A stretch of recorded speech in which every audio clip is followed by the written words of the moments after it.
When I walked outside that morning and saw her sleek white Porsche gleaming in the center of my driveway, blocking my truck yet again, something inside me snapped. Not anger, not frustration, resolve. I stared at the car, at the arrogant way it sat there like it belonged, and thought, enough. Chapter 1. My driveway, her problem. My name is Michael, a 46-year-old contractor who bought his dream suburban home after years of backbreaking work. Quiet neighborhood, ample space, no drama, or so I thought. That peace vanished the day Karen, the newly appointed HOA treasurer, moved in across the street.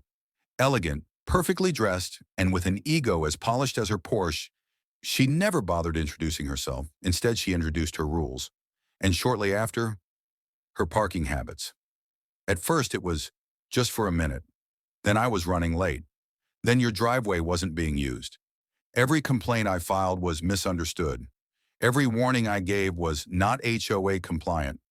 Eventually, she stopped making excuses and started acting like she owned the place. Chapter 2. The Turning Point.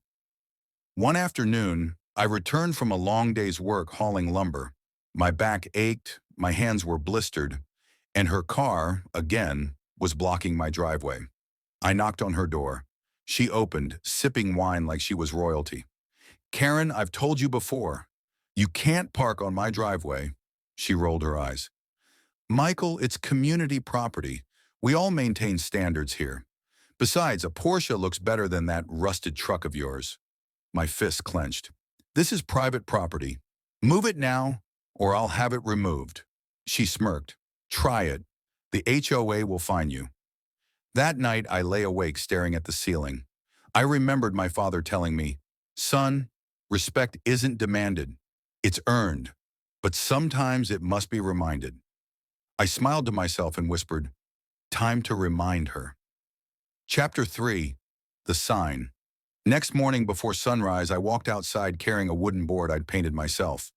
Bright red letters across it read, "For sale, Porsche, $500, cash only, runs great." I planted it right next to her car. Then I set up 2 lawn chairs and waited. It took less than an hour. Chapter 4. Chaos ensues. People started stopping by. First, a jogger took pictures. Then a man rang my bell asking if it was still available. I calmly replied, "Greater than owner keeps leaving it on my property. According to local ordinance, anything abandoned can be considered forfeited. Interested?" More cars came. Some people even wanted to test drive it. Finally, she stormed out of her house, hair undone, robe flapping, screaming, "You can't sell my car." I stood up slowly, sipping my coffee. "Karen, it's on my driveway, again. I assumed you didn't want it." "I'll call the police," she hissed. "Great idea," I replied. "I've got pictures documenting over a dozen incidents, and every complaint I filed to the HOA that mysteriously disappeared. Might be useful for them too." She froze, eyes widened. She realized she wasn't just dealing with the guy with the truck. She was dealing with someone who kept records. Chapter 5. The Reckoning. The police arrived. Calmly, I showed them the photos, the complaints, the HOAs in action. One officer turned to her. "Ma'am, you cannot park on this property without permission.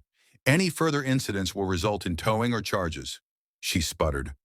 "Said it was a misunderstanding." The officer looked at the sign and turned to me. "Funny sign, though," I smiled. "Just trying to sell what's left on my property." Neighbors watched. Some hid their smirks. Some openly applauded. The next day, I got an apology letter from the HOA president. Not from her, of course. But the board held an emergency meeting.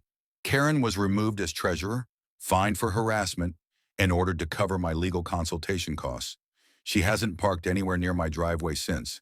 In fact, she sold the Porsche herself. Chapter 6. The Inspiring Takeaway. Weeks later, a neighbor asked how I stayed so calm. I replied, "Greater than, because anger reacts but dignity responds. And when you respond with dignity, backed by truth, bullies lose their power." Final message. Sometimes people mistake kindness for weakness. They take advantage until you stand your ground. Not with force, but with intelligence. In the quiet moments after it was over, I walked down my driveway, looked at the empty space where that Porsche used to sit, and felt something powerful. Peace, not just on my driveway, in my heart.